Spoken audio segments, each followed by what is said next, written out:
Live streaming is on. Bismillah. Innal hamdalillah nahmaduhu wa nasta'inuhu wa nastaghfiruh wa na'udzu billahi min shururi anfusina wa min sayyiati a'malina may yahdihillahu fala mudhillalah wa may yudlil fala hadiyalah wa asyhadu an la ilaha illallah wahdahu la syarikalah wa asyhadu anna Muhammadan abduhu wa rasuluh amma ba'du. Alhamdulillah, pada kesempatan hari ini, hari Senin 7 September 2020, maka seperti biasa bainal maghrib wal isya kita memberikan kajian spesial menjawab pertanyaan-pertanyaan dari saudara-saudara kita dan akhwati fillah di grup ataupun di Telegram ataupun di WhatsApp ataupun di media sosial yang lainnya, dan kami akan menjawab khusus pertanyaan yang berhubungan dengan manhajiyah. Maka di soal jawab manhajiyah di hari Senin malam Selasa ini pada edisi 7 September 2020 mungkin kita akan menjawab hanya 2 pertanyaan, dan untuk mempersingkat waktu silahkan kepada saudara kita untuk membacanya.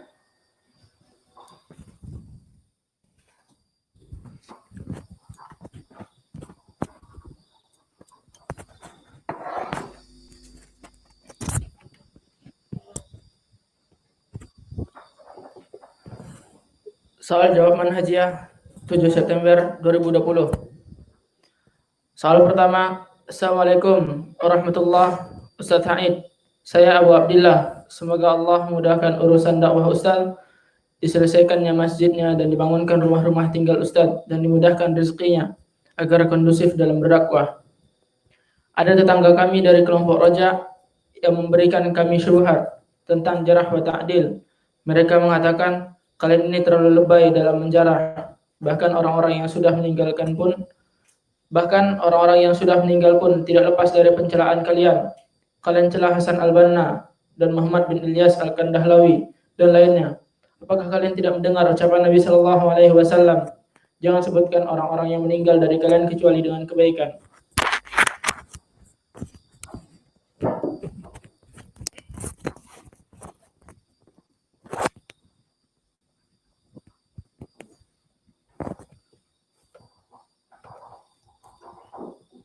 Bismillah.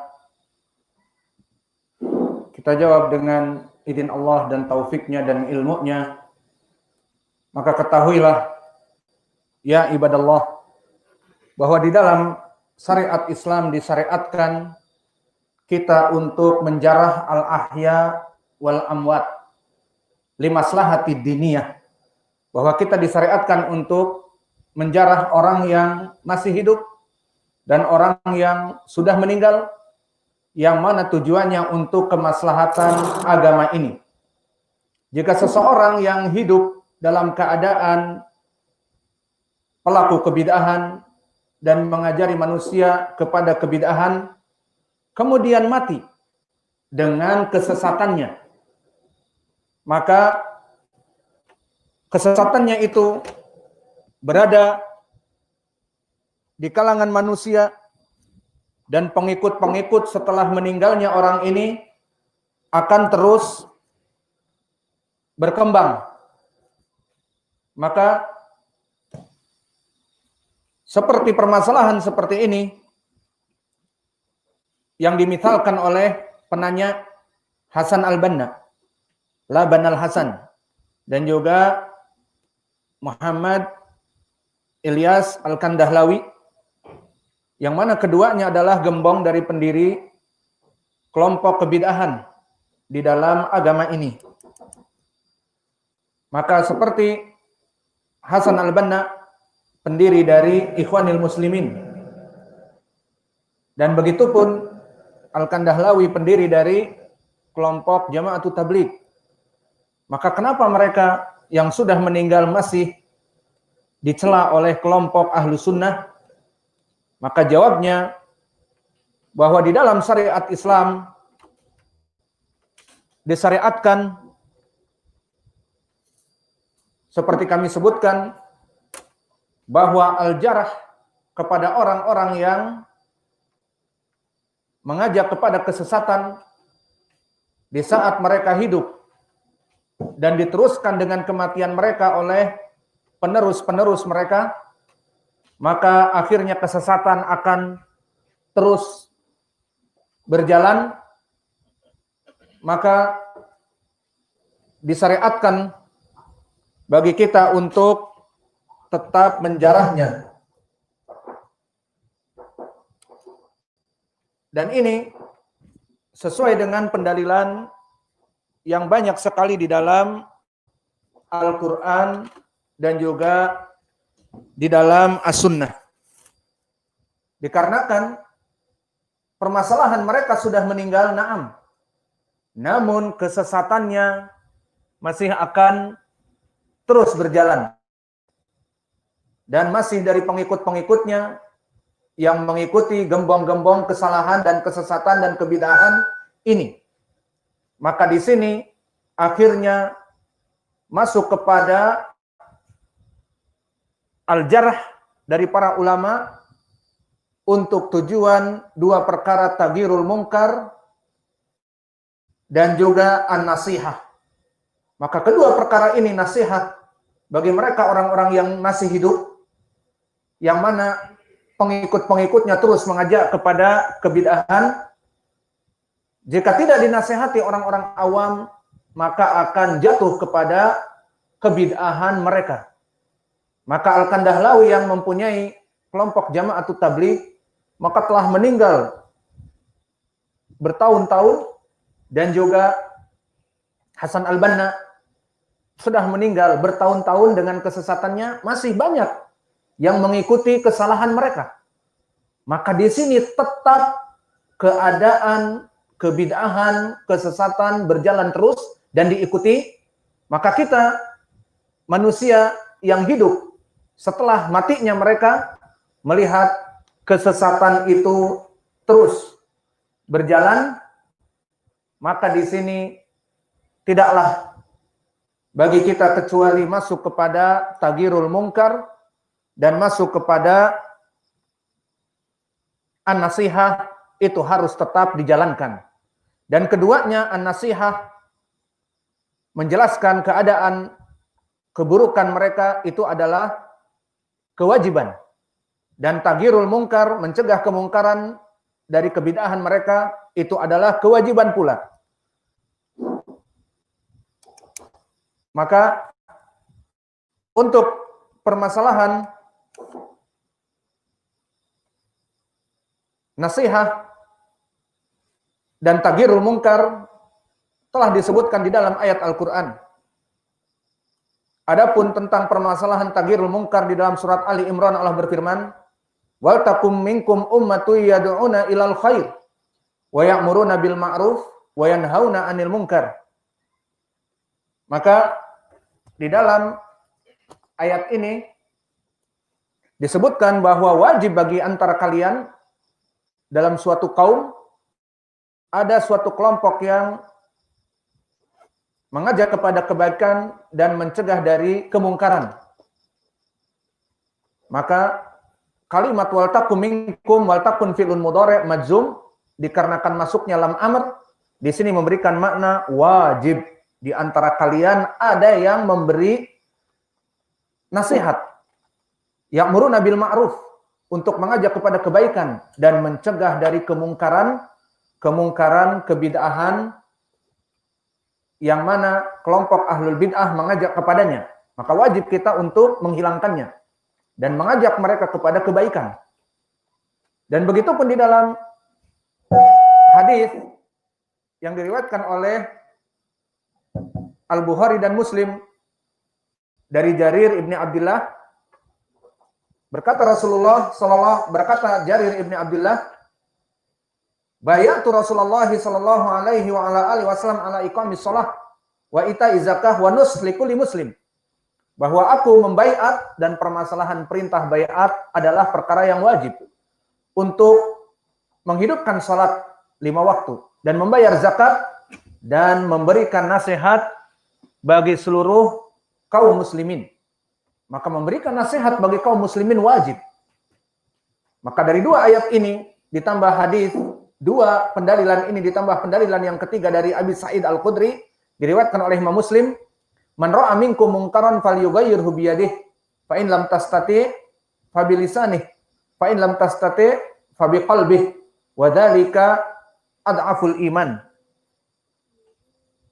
Yang maknanya disebutkan di dalam hadis ini, barang siapa yang melihat kemungkaran, maka dia merubah dengan tangannya. Dan barang siapa yang tidak mampu dengan tangannya, maka dengan lisannya.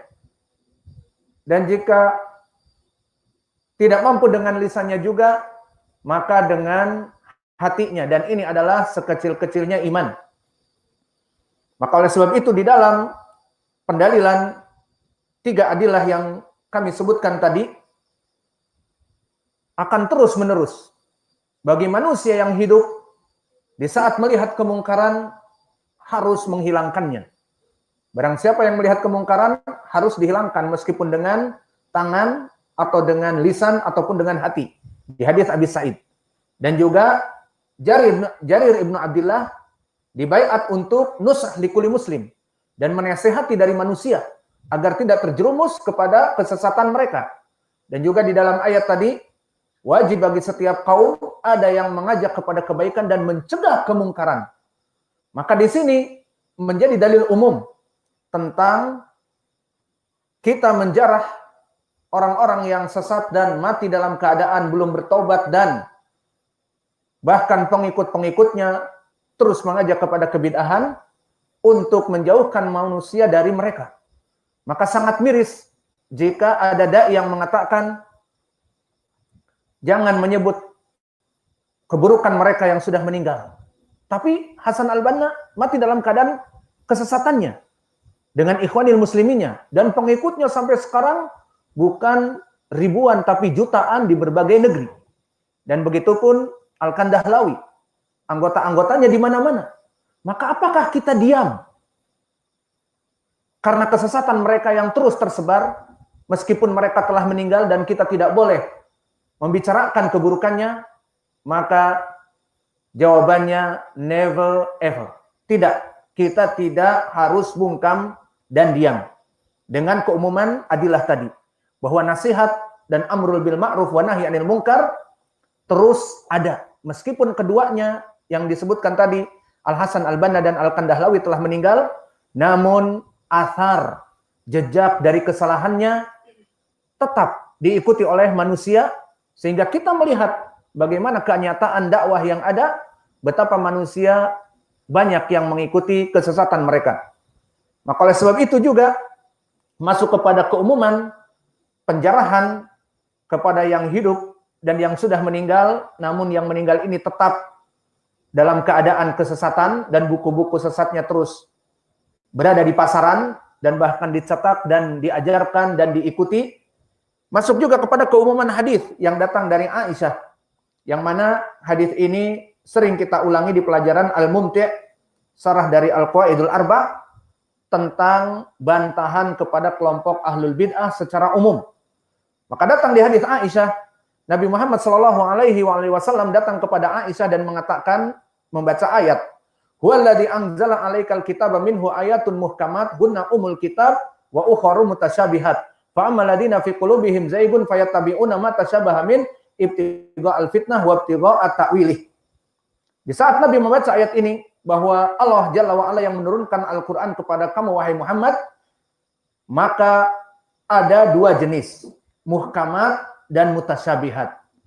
Hunna umul kitab.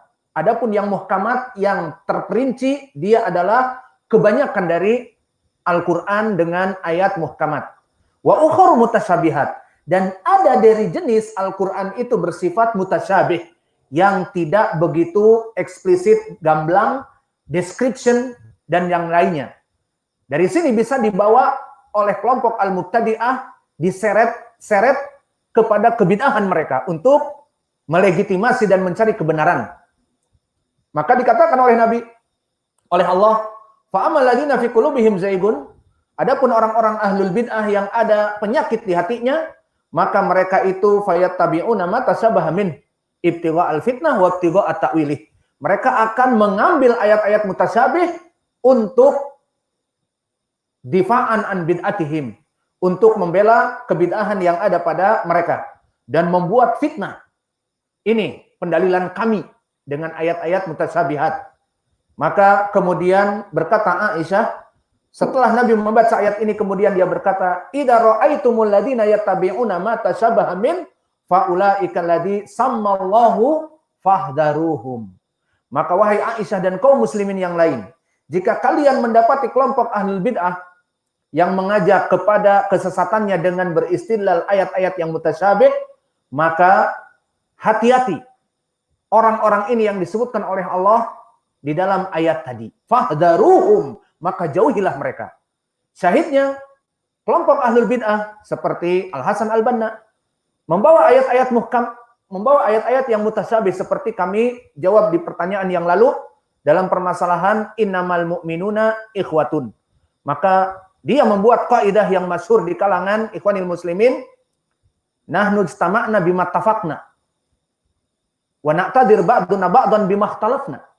Kita berkumpul dalam bendera ikhwanil muslimin, ijtama'na bima tafaqna, berkumpul dalam satu tujuan dan cita-cita apa? Mendirikan daulah Islamiyah. Lalu praktiknya bagaimana? Na'tadir ba'duna ba'dan bima ikhtalafna. Kita memberikan udzur kepada yang lain. Sufi jangan diteriaki salah. Syi'i jangan diteriaki salah. Mohon ahlu sunnah, salafiyah, wahabiyah untuk silent. Masuk kepada anggota kita, diam. Kita toleransi dengan mereka. Diinginkan oleh Hasan Al-Banna beristidlal dengan ayat mutasyabih apa? Innamal mu'minuna ikhwatun. Maka mereka mengambil ayat mutasyabih. Tadi jawabnya apa? Disebutkan oleh Allah di dalam surat Ali Imran, dan Nabi berkata, jika kalian mendapati orang-orang yang bermain-main dengan ayat-ayat yang mutasyabih, maka faulaika alladzi samallahu fahdharuhum. Itulah mereka yang disebutkan oleh Allah di dalam surat Ali Imran, fahdharuhum, maka jauhilah. Sekarang Hasan Al-Banna masuk kepada perkara ini dan telah meninggal, maka tetap masuk kepada tahdzir ucapan Nabi, fahdharuhum, jauhilah. Begitupun Al-Kandahlawi, Muhammad ibn Ilyas, yang membuat kelompok Jama'atut Tabligh, yang mana mereka melaksanakan dakwah yang tanpa asas ilmu dan tanpa asas tauhid, yang mana asal dari mereka adalah kelompok As-Sufiyah. Maka mereka merekrut hari ini tukang-tukang becak, itu kebanggaan mereka biasanya, dan mengetuk-ngetuk pintu-pintu sehingga centeng-centeng pasar pun ikut misalnya. Thayyib lah. Qadarullah misalnya mereka dapat hidayah di tangan mereka. Namun langsung direkrut untuk besoknya ikut khuruj 3 hari, sepekan, sebulan, 40 hari, maka ini telah mencapai tingkat puncak prima mereka. Maka ini adalah perkara yang bid'ah. Kita berdakwah alhamdulillah tiap hari. Tidak ada batasan beberapa waktu, alhamdulillah.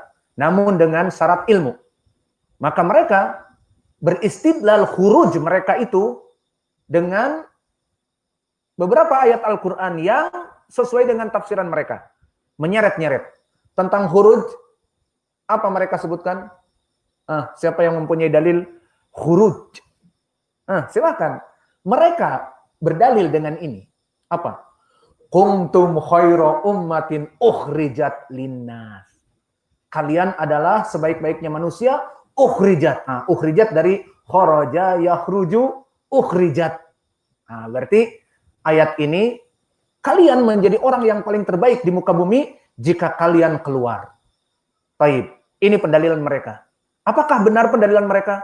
Siapa? Apakah untuk mereka? Jawabnya lah, never ever. Dikatakan oleh Abi Hurairah di riwayat yang dikeluarkan oleh Imam Al-Bukhari bahwa kuntum khaira ummatin ukhrijat linnas antum khairun nas linnas. Bahwa kalian sebaik-baiknya manusia untuk manusia yang akan datang, next generation, mengambil ilmu-ilmu dari kalian. Maka oleh sebab itu dipuji oleh Nabi di hadis yang mutawatir, khairun nasil qarni, summa ladina yalunahum, summa ladina yalunahum. Sebaik-baiknya manusia yang hidup, orang yang hidup di zamanku, para sahabat. Kemudian yang setelahnya para tabi'in dan itba' tabi'in. Maka dari sini kita mengetahui ayat tadi dibawa kemana? Dibawa oleh pemahaman mereka. Dan keumuman hadis juga. Di saat mereka menafikan, masalah ilmu itu tidak penting. Karena apa? Nabi bersabda di hadis Al-Bukhari dari Abdullah bin Amr bin Al-As. Balighu anni walau ayah. Sampaikan kepada kaum muslimin meskipun satu ayat. Nah, saya hafal sekarang satu ayat, apa? Al-Fatihah. Berarti saya boleh untuk berdakwah. Maka maknanya tidak sesempit ini. Maknanya adalah ilmu yang ada pada kalian itu amanah. Maka wajib untuk disampaikan bagi mereka yang punya ilmu. Maka dijawab syubhat ini dari ayat-ayat Al-Quran. Seperti Allah berfirman, Ud'u ila sabili rabbika bil hikmah wal mau'idhah al-hasanah wajadilhum billati hiya ahsan. Maka serulah, berdakwahlah kalian dengan hikmah, yakni ilmu, dan berjidal pun dengan ilmu, dan berikan mau'idhah al-hasanah, hadis-hadis yang sahih dengan ilmu, ayat-ayat Al-Quran pendalilannya jelas dengan ilmu, semuanya dengan ilmu. Dan juga di dalam ayat yang lain, kul hadhihi sabili ad'u ilallah ala basirah ana wa manittaba'ani. Katakanlah wahai Muhammad, hadhihi sabili, ini adalah jalanku dalam berdakwah. Apa? Ad'u ilallah ala basirah. Berdakwah kepada Allah dengan ilmu. Siapa? Ana, aku, Nabi. Wa manittaba'ani, dan para pengikutku yang merupakan warathatil anbiya, para ulama. Mereka berdakwah dengan ilmu. Maka dari pendalilan yang kami sebutkan, jelas kedua orang ini dalam keadaan kebid'ahan, kesalahan. Masuk kepada ayat tadi, barang siapa yang menyeret-nyeret ayat Al-Quran, itulah yang disebutkan oleh Allah di dalam surat Ali Imran, maka fahdaruhum, jauhkanlah mereka. Dan itu yang kita lakukan sekarang. Maka tadi penanya mengatakan bahwa di tetangganya ada kelompok roja yang mengatakan, kenapa kalian mencela orang-orang yang sudah meninggal? Padahal mereka sudah meninggal. Maka tidak pantas kalian untuk mencelaknya. Kemudian kita katakan jawabannya secara umum bahwa meninggalnya mereka kelompok ahlul bid'ah dan masih kebid'ahannya belum mereka bertobat dan kitab-kitab sesatnya masih tersebar dan pengikut-pengikutnya masih banyak dan lebih banyak daripada waktu dia masih hidup, maka kita melihat kemungkaran di depan mata. Kita melihat manusia yang butuh kepada nasihat. Kita melihat manusia-manusia masuk kepada perkara-perkara yang sesat tadi. Maka apakah kita diam? Ini dia jawabannya. Jawabnya tidak. Maka dengan pendalilan tadi yang kami sebutkan dari 4 pendalilan, 1 ayat dan 3 hadis, yang terakhir hadis Aisyah yang muttafaqun alaih, maka ini landasan kita tetap menjarah mereka karena nasihat masih terus dihidupkan dan amr bil ma'ruf wa nahi anil munkar harus tetap dihidupkan. Kemudian bagaimana menjawab syubhat mereka? Kita kembali kepada soal tadi disebutkan oleh saudara kita. Apa tadi? Apakah kalian tidak mendengar ucapan Nabi SAW, jangan sebutkan orang-orang yang meninggal dari kalian kecuali dengan kebaikan. Maka yang diinginkan dari syubhat ini, Al-Kandahlawi sudah meninggal, Hasan Al-Banna sudah meninggal, dan yang lain-lainnya dari kelompok-kelompok sesat.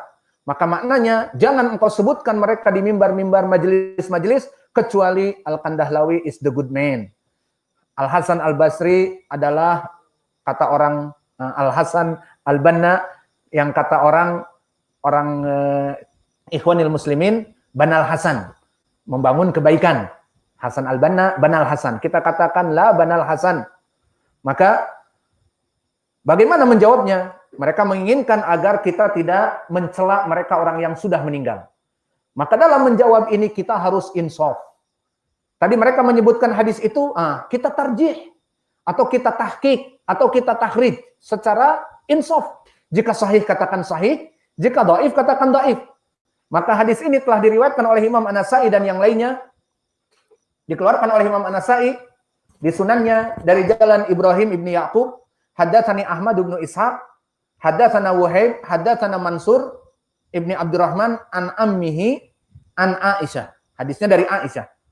bahwa disebutkan dzukira inda Rasulillah sallallahu alaihi wasallam halikun bisu, orang yang meninggal dengan keburukan, maka Nabi mengatakan la tadhkuru halakakum illa bi khairin. Janganlah engkau menyebut orang yang sudah meninggal dari kalian kecuali kebaikan saja. Jangan menyebut keburukan. Maka kita katakan hadis ini dengan insaf, hadis yang sahih. Dan bahkan Syekh kami Muqbil telah mensahihkannya di kitabnya Al-Jami'us Sahih dan As-Sahihul Musnad mimma laysa fi sahihain dan juga fi Nasris Sahifah. Dari 3 kitabnya disebutkan hadis ini sahih. Namun Syekh kami juga menyebutkan di dalam babnya di Jami'us Sahih seperti Imam Al-Bukhari, dia mengatakan dengan bab la yujarrihul amwat illa li faidah diniyah. Hadis ini menjadi pendalilan bagi Syekh apa? Tidak boleh menjarah orang-orang yang sudah meninggal kecuali karena nasihat. Kenapa? Karena nasihat terus ada. Bahkan di dalam hadis yang diriwayatkan oleh Imam Muslim dari Tamim Ibnu Aus Ad-Dari yang hadisnya masyhur di apa? Al-Qawaid di Arba'in An-Nawawiyah, berkata Rasulullah sallallahu alaihi wa ala alihi wasallam ad-dinu nasihah, ad-dinu nasihah, ad-dinu nasihah. Liman ya Rasulullah? Lillah wa li kitabihi wa li rasulihi wa li a'immatil muslimin wa ammatihim. Agama ini adalah nasihat. Agama ini adalah nasihat. Untuk siapa? Untuk Allah dan Rasulnya dan kitabnya. Dan juga untuk imam-imam. Dan juga untuk kaum muslimin secara umum. Maka mereka pun telah meninggal seperti kita ketahui yang disebutkan 2 orang tokoh tadi. Namun kesesatan dari perbuatan mereka masih menyebar. Maka kita wajib untuk menasihati kaum muslimin. Agar kaum muslimin selamat dari kesesatan ini. Maka oleh sebab itu Syekh kami mensahihkan hadis ini, namun menginginkan apa yang diinginkan oleh kelompok ahlul bid'ah, maka dia membuat bab la tujarrihul amwat illa al-faidah. Tidak boleh di hadis ini menjarah orang yang meninggal kecuali ada faidah. Faidah diniyah apa? An-nasihah dan tagirul munkar. Maka sebelum dari Syekh kami pun banyak para ulama yang kami nukilkan adalah Imam An-Nawawi di Syarah Muslim. Disebutkan kaifa mukinnu bitsana bisyar ma'al hadis as-sahih fil Bukhari wa ghairihi fi nahi an sabil amwat. Di sini ditanyakan kepada Syekh An-Nawawi rahimahullah tentang bagaimana tentang pelarangan kita ini mencela orang yang meninggal. Lalu dijawab anna nahya an sabil amwat huwa fi ghairil munafiq wa sairil kufar wa fi ghairi al mutadahhir bi fiskin au bid'atin. Bahwa larangan untuk mencela orang-orang yang sudah meninggal yang mana mereka sudah jelas bukan orang munafik ataupun musyrik ataupun kafir. Kalau orang kafir dan musyrik boleh. Ini yang pertama. Dan yang kedua kata Syekh An-Nawawi, yang kedua adalah bukan dari orang-orang yang zahir dari kefasikannya dan kebid'ahannya. Seperti alhamdulillah keluarga kita yang meninggal, yang alhamdulillah melaksanakan sholat dan bukan dari kelompok ahlul bidah dan bukan dari musyrik dan kafir, maka kita sebutkan bapak kita yang meninggal kecuali kebaikannya. Tidak usah menyebutkan dulu dia bla bla bla, tidak usah. Maka ini yang diinginkan. Adapun kelompok yang fasik dan diikuti dan kelompok ahlul bid'ah dan diikuti, maka berkata Imam An-Nawawi, fa'amma haula fala yahrumu dzikruhum bisyarr litahdhir min tariqatihim wa min al-iktida bi atharihim at-tahalluq bi akhlaqihim, yang mana tidak haram jika mereka orang-orang yang mati ini dalam keadaan seorang mubtadi' dan menyebarkan kebid'ahannya. Maka tidak apa-apa disebutkan keburukannya untuk menjauhkan manusia dari jalan kesesatan mereka. Dan agar jalannya yang salah tidak diikuti. Dan akhlak-akhlaknya yang hancur tidak diikuti. Ini jawaban dari Syekh An-Nawawi rahimahullah. Maka kita tambah lagi jawaban bahwa jika kita rujuk kepada al-adillah, telah datang dalam permasalahan al-jarh, pendalilan, di mana Allah menurunkan jarah untuk orang yang masih hidup di zamannya turun, dan terus now and forever untuk di masa next generation yang akan datang sampai hari kiamat. Contohnya tafsir yang kita bahas di kitab Al-Mu'tamad, tafsir Al-Masad, di saat hadis yang muttafaqun alaih dari Abi Hurairah dan Ibnu Abbas, di saat diturunkan kepada Nabi ayat wa anzir ashiratakal aqrabin, maka serulah wahai Muhammad kerabat-kerabat dekat dari kelompok Quraisy. Maka disebutkan di Ibnu Abbas yang muttafaqun alaih, Nabi naik kepada sofa dan berkata, ya bani Ka'ab ibnu Murrah, wa ya bani Hasim, wa ya bani Abdi Manaf, wa ya bani Abdul Muttalib, wa ya Fatimah binti, angkidu anfusakum minan nar. Maka di saat didakwahi kepada tauhid, bangunlah Abu Lahab yang merupakan dari gembong Quraisy, mengatakan kepada Nabi, tabban laka ya Muhammad, alihada jama'tana, celaka besar bagi engkau wahai Muhammad, hanya untuk ini katanya perkara yang muhim tentang permasalahan menjauhkan mereka dari api neraka yang kekal, hanya untuk ini kamu mengumpulkan kami sonadid Quraisy, gembong-gembong Quraisy. Maka tidak dijawab oleh Nabi, langsung dijawab oleh Allah, ini abadi, di zaman itu now and forever. Dari zaman itu sampai akan datang, akan terus dibaca, dan jarah itu berlaku sampai dia telah meninggal, sampai hari kiamat. Tabbat, dikatakan tabbat yada abilah abi wa tab, ma agna anhu maluhu wa ma kasab, saya selanaron zatalahab. Maka di dalam 3 ayat ini saja khusus kepada Abu Lahab, bahwa yang celaka itu adalah Abu Lahab sendiri. Apa-apa yang dia usahakan dari anak dan hartanya tidak bermanfaat dan tidak bisa menolongnya, dan akan dijadikan terbakar di api neraka, dijadikan kambing guling. Abu Lahab guling di api neraka. Saya selanaron data lahab, yang mana api neraka akan mencincangnya dan akan menghancurkannya. Maka ayat ini berlaku di saat Abu Lahab hidup. Ayatnya turun di ayat Makkiyah, dari surat-surat Makkiyah. Turun di saat Nabi awal bi'tsah. Maka 10 tahun Nabi melaksanakan dakwah di Mekah dalam keadaan susah, kemudian Allah perintah untuk hijrah, kemudian di perang Badr terjadilah di tahun yang ketiga, sebagian mengatakan di tahun yang kedua. Maka setelah 12 atau 13 tahun setelah perang Badr, sepekan setelah itu mendengar berita kaum musyrikin banyak yang mati, 70 dan 70 ditawan, dan teman dekat Abu Jahal meninggal dan yang lainnya, maka dia merasa takut dan mampus dalam keadaan kesyirikan. 13 tahun ataupun 12 tahun dia dijarah oleh Allah dengan ayat ini. Kemudian setelah dia mati, apakah Allah menghapusnya? Silakan dijawab.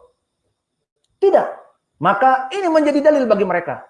Di saat mereka mengatakan, tidaklah kamu mendengar bahwa Nabi bersabda, tidaklah menyebutkan orang-orang yang sudah meninggal kecuali dengan keburukan. Abu Lahab sudah meninggal. Tetapi kenapa terus keburukannya? Karena dia mati dalam keadaan keburukan, kesyirikan, kekufuran, dan Allah sebutkan terus-menerus agar tidak ada orang yang mengikutinya. Kalau ada orang yang mengikutinya akan bernasib sama. Maka ini pendalilan yang sangat jelas sekali. Dan begitu pun Allah melaknat dan mencela Fir'aun dan pengikutnya. Padahal Fir'aun telah meninggal. Di dalam surat Hud Allah berfirman, "Walaqad arsalna Musa bi ayatina wa sultanin mubin ila fir'auna wa mala'ihi. Fattaba'u amra fir'auna wa ma amru fir'auna birasyid yaqdumu qaumahu yaumal qiyamah fa'auradahumun nar wa bi'sal wirdul maurud."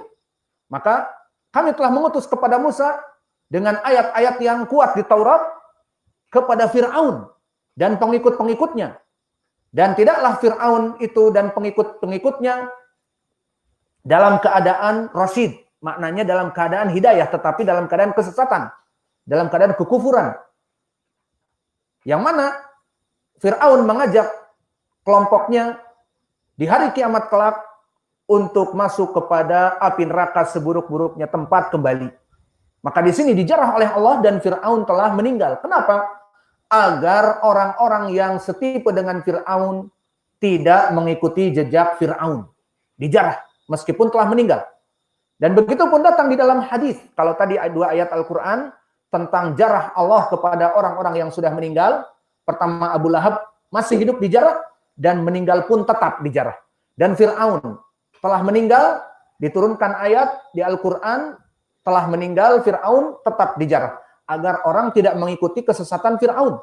Dan juga di dalam hadis dari Anas bin Malik, marra bi janazah fa'athna alaihi khairan faqala nabi wajabat wajabat wajabat. Wa marra bi janazatin fa'athna alaihi syarran faqala nabi sallallahu alaihi wa alihi wasallam wajabat wajabat wajabat. Maknanya suatu hari kaum muslimin berserta Nabi di saat duduk bersama, tiba-tiba ada orang yang membawa jenazah.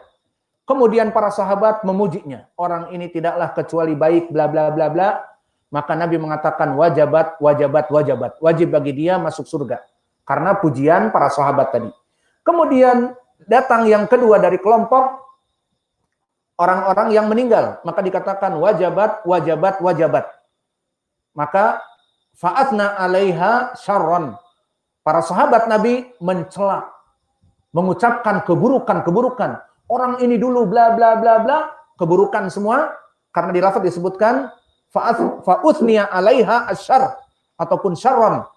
Maka berkata Nabi wajabat wajabat, maka ditafsirkan di mana di saat Umar berkata apa yang dimaknakan di sini, maka dikatakan wajabat ay wajabatul jannah yang pertama, dan bagi mereka waman athnaitum alaihi syarran wajabat lahun nar. Maka diwajibkan baginya untuk masuk api neraka. Syahidnya, kenapa Nabi di sini diam dan memberikan takrir dengan ucapan wajabat, wajabat, wajabat?